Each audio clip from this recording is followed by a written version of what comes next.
बहुत ही सम्मान के योग्य आदरणीय पवन जी, महेंद्र जी, संजय राठी जी, राणा साहब और अन्य सभी प्रबुद्धजन जो हैं उपस्थित हैं, और मेरे लिए पूजनीय गुरुजन। शिक्षा में नैतिकता में से पूर्व में धनखड़ साहब ने, संजय राठी जी ने बहुत ही प्रासंगिक बातें की। इस पर कोई भी विचार व्यक्त करने से पहले मुझे कभी 3-4 दिन पहले की घटना एक याद आ रही है। 3-4 दिन तो नहीं, शायद एक सप्ताह हो गया। गीता जयंती समारोह के आयोजन के दौरान एक शोभा यात्रा निकाली जा रही थी, जिसको झंडी दिखाने का अवसर मुझे मिला था। तो उसमें कुछ झांकियां थी, उसके बाद कुछ स्कूली छात्र थे जो उस शोभा यात्रा में साथ साथ चल रहे थे। अनायास ही एक अंतर मैंने नोट किया, तो सोचा आप लोगों से भी शेयर करूं। उसमें कुछ सरकारी स्कूल के छात्र भी थे, एक कोई प्राइवेट स्कूल के छात्र भी थे, और कुछ छात्र गुरुकुल से थे। अंतर मैंने इसलिए नोट किया कि जो प्राइवेट स्कूल के छात्र थे वो सामने से हाथ हिलाते हुए निकल गए। जो गुरुकुल के छात्र थे, मैंने नोट किया कि हर छात्र ने प्रॉपरली हाथ जोड़कर नमस्कार किया।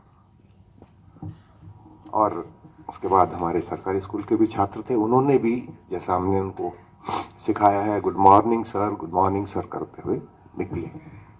मैं तीनों में अंतर देख रहा था, और अंतर के बाद मैंने कुछ देर जब विचार किया तो पाया कि ये अंतर जो है 2-4 दिन में नहीं आया है।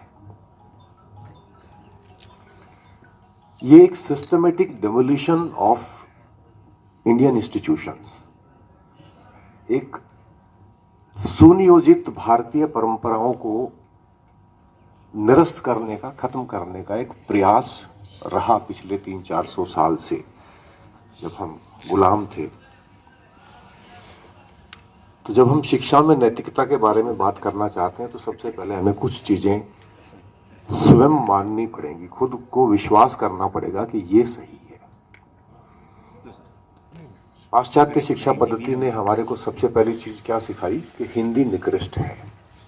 जो चीज अंग्रेजी में कही जाए वो अच्छी है, और अगर आप हिंदी में बोलते हैं तो शायद आप अशिक्षित हैं। कहीं ना कहीं इसी को अब तक हम स्कूलों में फॉलो करते हैं। सभी विद्यालयों में बच्चों को मोटिवेट करते हैं कि जैसे टीचर आए तो सब लोग खड़े कहें गुड मॉर्निंग सर। मैं अभिवादन के विरोध में नहीं, अभिवादन हर भाषा में अच्छा है, उतना ही प्रिय होता है। लेकिन हमें यह ना लगे कि गुड मॉर्निंग कहने वाला शिक्षित है और नमस्ते कहने वाला शायद कम शिक्षित है। जो हमारे सनातन शिक्षण संस्थान थे, एजुकेशन इंस्टीट्यूट थे, गुरुकुल थे,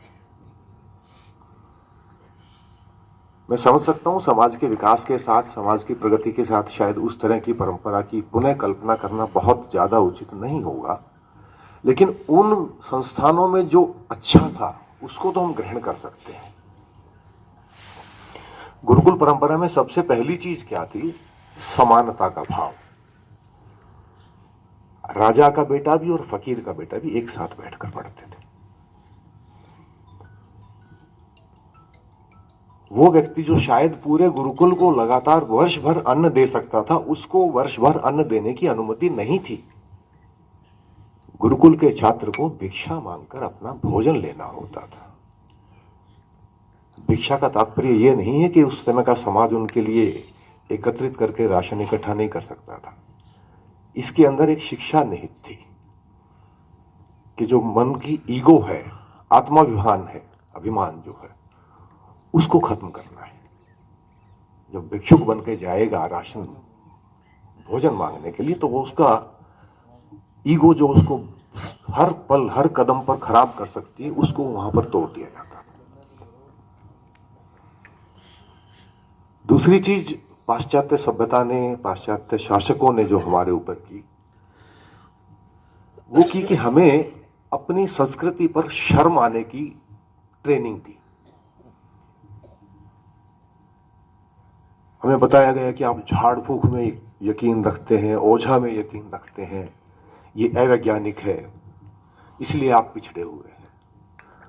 और उन्होंने उसको इतने प्रयत्न से, इतने प्रयास से, इतने जोर से किया कि हम वास्तव में मानने लग गए। झाड़ फूक से क्या होता है, झाड़ा लगवा ला। और आज वही पाश्चात्य सभ्यता सजेस्टिव हीलिंग को, रेकी चिकित्सा को मानती है, उसको एक वैज्ञानिक चिकित्सा मांगती है। सजेस्टिव हीलिंग में कुछ नहीं होता, कोई दवाई नहीं देते, सिर्फ बताते हैं कि आप ठीक हो रहे हो, आप ठीक कर रहे हो, और हो गए ठीक। जो हमारा झाड़ फूक करने वाला था वो भी यही करता था, थोड़ी सी राख उठा के कान से घुमा के फेंक दी, चल ठीक हो गया। वो व्यक्ति में आत्मविश्वास पैदा करता था कि यस, आपका शरीर आपको ठीक कर सकता है, आपने सिर्फ आत्मबल की कमी है, वो मैंने दे दिया।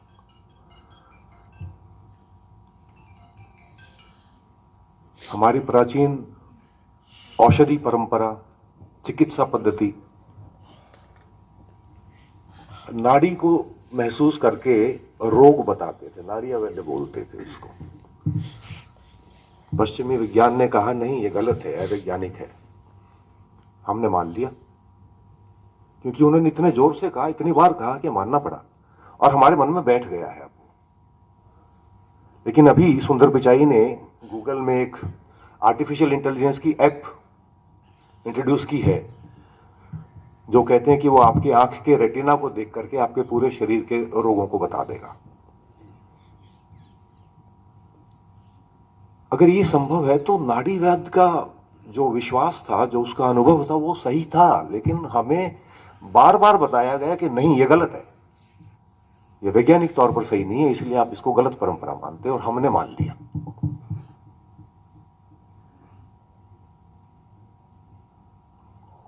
आयुर्वेदिक चिकित्सा, जब हम लोग, दादी नानी हल्की सी मुलेठी चबाने के लिए दे देती थी, खांसी हो गई, बेटा चूस ले इसको, थोड़ी देर ठीक हो जाएगा। पेट में गैस की शिकायत है, थोड़ी सी अजवाइन भून के दे दी थी। हमारे डॉक्टर तो हमारी दादी नानी थी, माँ थी, रसोई से ही कुछ बना के दे दिया करती थी। पश्चिमी चिकित्सा पद्धति ने कहा नहीं, वैज्ञानिक नहीं है, आपको टेबलेट लेनी होगी, एंटीबायोटिक लेना होगा। और धीरे धीरे हमें यकीन करा दिया कि भारतीय चिकित्सा पद्धति हीन है, श्रेष्ठ नहीं है। और आज वही पश्चिम पूरे जोर से आयुर्वेद की तरफ भाग रहा है। एंटीबायोटिक्स का उनको अब महसूस हुआ कि इसमें कमियां हैं, साइड इफेक्ट हैं, दिक्कत है, जो हमारी परंपरा में नहीं थी। आदमी पवन जी, मुझे एक अनुभव छोटा सा याद आ रहा है। सेना छोड़ने के बाद जब मैं आया था तो बेरोजगार भी था और आगे शिक्षा की भी ललक थी। तो मैंने जेएनयू में एमफिल में एडमिशन लेने के लिए परीक्षा दी और एमफिल में एडमिशन मेरा हो गया। सिनॉप्सिस के साथ इंटरव्यू था, तो बायोडाटा में लिखा हुआ था बीएससी मेडिकल साइंस, और मैंने हाथ में एक अंगूठी पहनी हुई थी, पता नहीं मोती था या मूंगा था, कुछ था। तो उन्होंने मेरे से पूछ लिया कि जी आप विज्ञान के स्नातक हैं, आप इस बात में विश्वास रखते हैं कि ये पत्थर आपके जीवन में कुछ अंतर ला सकता है? टू बी ऑनेस्ट, उस वक्त तो मैंने जिद में ही हाँ कही थी कि भी पहना हुआ है तो जस्टिफाई तो करना चाहिए। तो मैंने कहा हाँ जी। बोले कोई वैज्ञानिक बात नहीं हुई। तो मैंने उनसे एक काउंटर क्वेश्चन पूछ लिया। मैं कहा सर, आप बुरा ना माने तो एक बात मैं पूछूं? बोले हाँ जी पूछिए।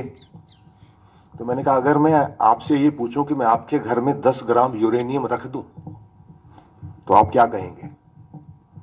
बोले नहीं नहीं, बिल्कुल नहीं। मैंने कहा क्यों?